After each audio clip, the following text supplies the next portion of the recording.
طالب العلم خذ من نظمي الدرر واسمع لنصحي وانقل عني الخبر ما دمت تطلب هذا العلم مجتهدا فاخشع ولا تك كالغاوين مفتخرا. بسم الله الرحمن الرحيم الحمد لله والصلاة والسلام على رسول الله. Jemi tek libri Mjekësia e pejgamberit alayhis salam tek nga autori Ibn Qayyim al-Jauziye. Kemi arritur tek shega. Kemi spjegu shegën, vajnë e ullirit, gjalpin, rushin e thatë, në qëto 3-4 gjëra kemi spjegu me lejet Allahu subhanahu wa taala. Allahu thot për shegën, atje do të ketë fruta, palma, hurmash edhe sheg, i ka potencu. Mirë, po shia nuk është si e këtujt, shia ndryshon ditën e gjykimit apo në ahiret atje. Për shembull, vena këtu nuk është e lejuar, mirë po atje kemi pi ven. Emni nuk e bën të ndaluar çështjen, substanca e bën të ndaluar çështjen. Mirë, po ka gjëra që edhe në këtë botë lejon, po edhe në botën tjetër lejon, apo sikur që janë fruta të ndryshme. Ndërsa nga Aliu për cilët se ka thënë, hajni shegën edhe tulin e saj, sepse thot ajo ju mbështjell stomakun. Ju mbështjell stomakun. Si një lloj maskesane e stomakut. Shega e ëmbël, edhe e nxehtë dhe e lagësht. Ajo është e shëndetshme, thot për lukthin. Sepse dhe shega ka lloje të ndryshme shegës. Ka sheg të ëmbël, ka dhe sheg ma thjeshtë. Apo shega e ëmbël, çka po të bëj ka? Kjo që nga e mirë për stomakun dhe forcuese për të. Shega ndihmon gjithashtu edhe për përmirësimin e procesit jashtëqitjes. Kur ki probleme me kapse ku e di une, të ndihmon. Po ashtu thot shega ndihmon dhe është e mirë për fytin, edhe për fytin. Gjoksin dhe mushkrit dhe është qetësuese për kollin. Por më do mi marrë qëto sene, kretë të sene, për shembull, a është që kjo për kollin, ka dhe fruta tjera për kollin, bonin ja 5-6 fruta, apo 5-6 substanca, edhe përdori a di çfarë efekti ka. Se kur bon shumë gjëra, normalisht që efekti është më i madh, apo? Pastaj thot lëngu i shegës e zbut thot lukthin, stomakun, dhe është i ushqyeshëm për trupin. Ajo tretet shpejt, është e lehtë dhe thot krijon në stomak jo vetëm nxehtësi, por edhe ajër. Ajo ndihmon edhe në shtimin e, domethënë lëngut mashkullor spermës, por nuk këshillohet për ata që vuajnë nga e thet. Shega ka një cilësi të veçantë, nëse ha bukë me të, ajo parandalon prishjen e bukës në stomak. Nëse hap bashkë me bukën, nuk prishet si prishet një zot e diu në mrena aty. Tash e kemi shegun e hidhur, është e ftoftë dhe e thatë. Ajo është e mirë për stomakun e mbi nxehur. Kur është i nxehtë stomaku apo shumë, atëherë është e mirë me përdor shegën e hidhur. Dhe ndihmon në shtimin e urinës më tepër se sa lloje tjera të shegave. Po ashtu lehtëson pasojat e vnerit. Vneri pe dini që del prej asaj din që bëhet operacion. Prej aty del vneri. Po, prej idhsës, çashtu vezikafella i thënë latinisht.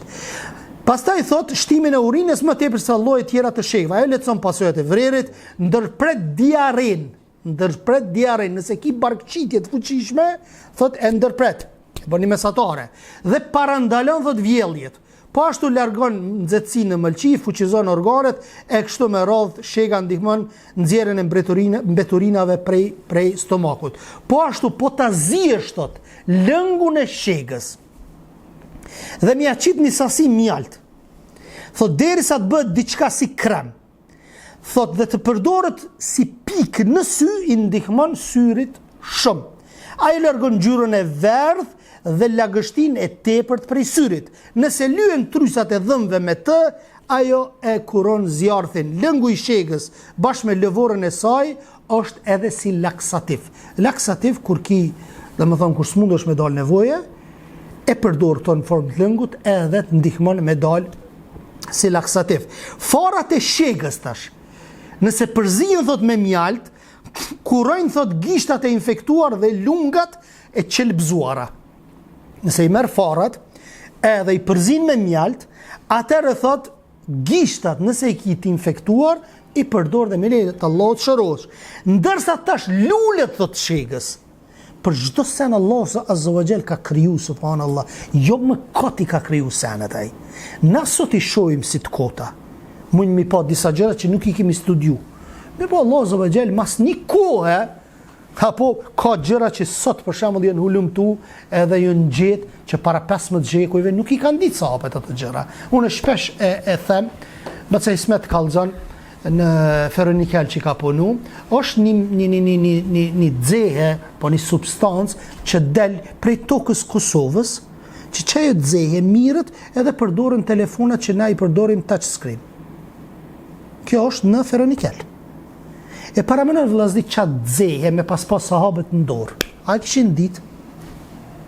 Mas që ku bedin me gisht, me fule, sana, në gni. Mirë pa ato janë. A ka dhe dzeje tjera që na nuk I dim? Plot ka. Tu folë që shtu me një ateist, tha qëre telefoni, a përshë mendja njeriu që ka bërë. Tha, këti ka kriju njeriu. O ndërun, njeriu veç I mbledh ato gjëra që Allah I ka kriju. Është zbulim, nuk është shpikje. Shpike dzehen pra, shpike një dzeje të rejti, hajtë, shpike, su me shpik. Shpike një kryes të rej, su me shpik.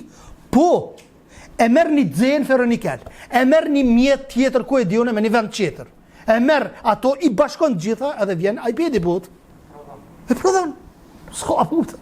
Më thonë, nuk jeti kryues I pjesëve të kësaj, do më thonë në sens, nëse shikohet në burim. Pastaj thot, farat e shegës si shtam të përzjarë me mjalë, kurën gishtat e infektuar dhe lungat e qelbzuara, ndërsa lulet e saj ndihmojnë në shërimin e plagëve, thuhet se po të gëlltisësh 3 lule sheg në vit je I mbrojtur nga konjunktivitisi, që të skuqen syt, apo gjatë gjithë vitit. Tash I kemi vajin e ullirit. Vaj I ullirit. Allahu Azza wa Jall thot, ajo lomba ndizet nga druri I bekuar I ullirit. As lindor, as perëndimor. Vaj të cilit ullirit shkëlqen edhe pa e prekur zjarri. Sot Nur ajeti 35. Vaj është I bekun vllazni. Për atë arsye edhe ata probleme që kanë me gjën, me sekër, me mësysh, me gjitha gjërat, është mirë sa më shumë mu ly me vaj të ullirit. Sa të mush 4 herë, 5 herë, këtë trupin. Edhe organin mush me fshi. Hiç pas një problem, kanë thonë ulemaja. Kret, do më thonë. Hen mranda në dhomë, pshele derën edhe kret, do më thonë, jo pastro, po lyje trupin. Disa kanë thonë lejot edhe mi knu Kuran. Është mesele tjetër ajo. Por në sens, po themi, me vajt ullirit është mirë mu ly. Edhe shpet ajo terët, subhanallah. Për 10-15 minuta terët. Thot pejgamberi alayhis salam transmeton hadithin Tirmidhi ibn Majah nga Abu Huraira. Pejgamberi sa ka thënë, përdoreni vajin e ullirit në ushqimet tuaja dhe lyhuni me të, thot, sepse ai del për një pemë të bekuar. Edhe në përdorimin e saj ngrënje është I dobishëm për njeriu, sepse në mjeksi mësohet që yndyrnat ka lëdëllë janë yndyra të mira edhe të këqija. Në sens, ku të rritët yndyra, o keq? Po. Mirë, po Allah Azza wa Jall ka kriju një yndyr në trupin e njeriu që nëse çajo rritët është e mirë për organizmin. E çatë yndyr pikrisht që këtë arrit, vaj I ullirit. Çatë yndyr të arrit vaj I ullirit që nuk të bën dom dhe në anën tjetër zvoglohet yndyra tjetër e keqe.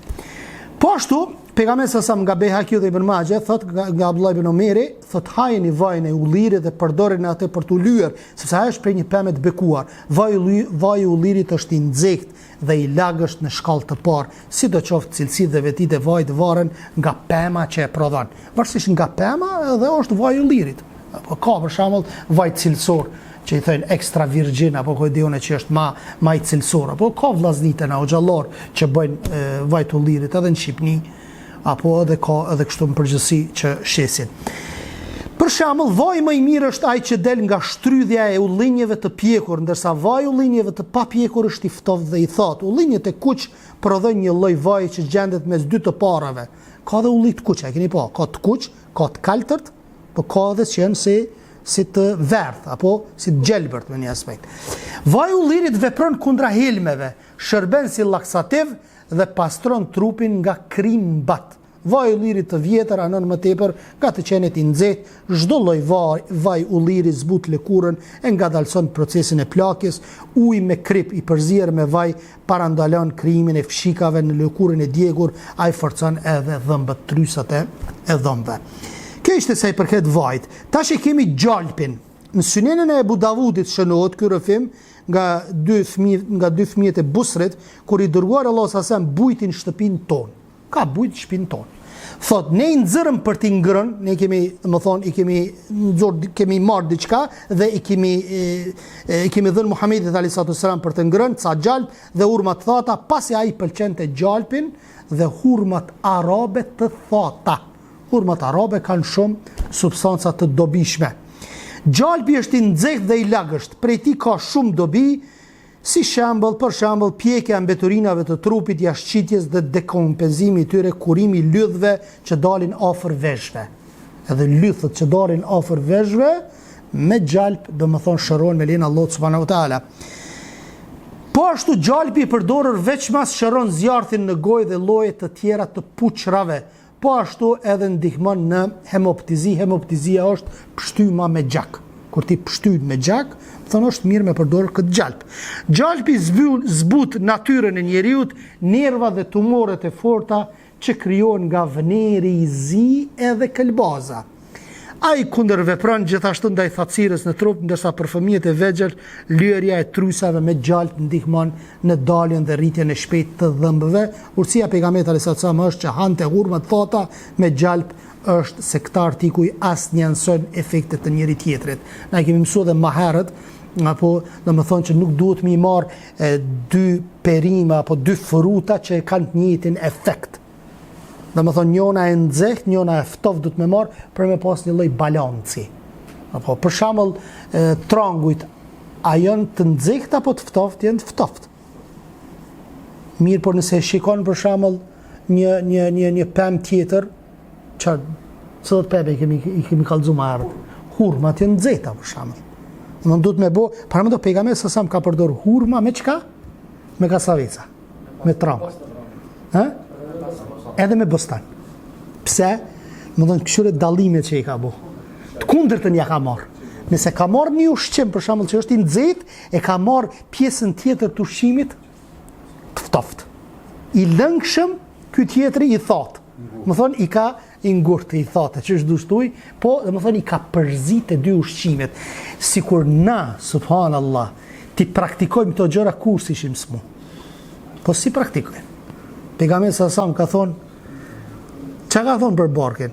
Seni më I keq në trupin e njeriu do borgi. Nëse e mushim ato, atëri shkaktojnë dëm trupit tonë. 3 pjesë e kanë dalë lukthin. 3 pjesë. Ushqim, pije edhe frymarrje. I mjaftojnë thotë robit veç disa kafshata. A pe bëjmë këto? Jo, Allah s'pe bëjmë. E disa o gjallar, Allah I shpërbleft, ka gjithë do transmetime, do të sahabëve, do të tabenve, që e kanë fshi. Atë pjatër në vuton me qatë fetfa po ecin. Për fund e kemi stavidhet apo zebibit në arabisht, rushi I thatë. Rushi I thatë është shumë I dobishëm. Lloji më I mirë I rushi I thatë është ai që I ka kokrat e mëdha. Thot me të fryra dhe që ka lëkur të hollë e farat vogla. Ai është I mirë sidomos kur I hiqen farat para se të hahet. Një prej dobive të rushit thatë është edhe memorien si ta forcon. Shumë. Rushi I thatë glukozën që e ka ta forcon trunin, memorien. Stavidhet apo rushi I thatë janë të nxehta dhe të lagështa në shkallë të parë, ndërsa bërthamat e tyre janë të ftohta dhe të thata. Kështu, domethënë rushi I thatë janë të ëmbla dhe të nxehta, të thartat janë të ftohta dhe kapsuese, ndërsa stavidhet e bardha janë kapsuese më të forta. Rushi I thatë është I dobishëm për rrugët e frymarrjes, thotë. Ai qetson kollën, dhembjet e mëlçisë e të prostatës. Edhe prostata kanë gradë, vëllazëni? Jo. A jeni sigurt? S'kan. Prostat nuk kanë gradë, po kanë fshikë të urinës. Pastaj thot stavidhet janë të këshillueshme të hahen pa fara. ashtu janë tepër të ushqyeshme dhe nuk shkaktojnë bllokime siç ndodh me hurmat. Edhe misfakun e paskëm harova. Kemi misfakun për sonte dhe po e kryjm bi idhnillah. Siwak i thënë dy sahije të shënot se pejgamberi sa më ka thënë sikur mos të druhesha se ummeti im do të ngarkohej, kisha mi urdhnu që mi lo 5 herë në ditë me misfak. Një hadith thuhet para namazit, një hadith thuhet para abdestit, gjatë abdestit. Dhe më thonë 5 herë në ditë i kisha urdhnu mi lo dhomët me siwak, me misfak. Po nuk është obligim, është sunet. Po në dysa i thuhet se sa që pejgamberi sa në gjojë natën e pastron të gojen me misfak. A keni po vllazni, kur çonin mëngjes vjen i ragujës. Pse? Për shkak luktit. Për shkak luktit gjithaj acidi shkon në lukt. Ata që janë të martuar janë ministrat me gruan. Edhe një prej shkaqeve që se duron burri gruan apo ana sjelltas është edhe i ragujës. Duhet me pas kujdes në këtë aspekt. Se është një prej shkaqeve të shtimit dashurisë. Për shka po martoheshti? Në që gojnë me pas pastër, maksimalisht. Nëse ka smundje, duhet më kuru. Se disa kanë prej luktit, disa kanë prej dhomëve. Apo, ka raste të caktuara. Mirë po, me pastë, më thonë afër, qoftë një pastë, apo qoftë misfakun, me pastë sepse vjen era e keqe e gojës. Pse? Sepse kur të flen ti, se kur je qutë, kështu është ma problem.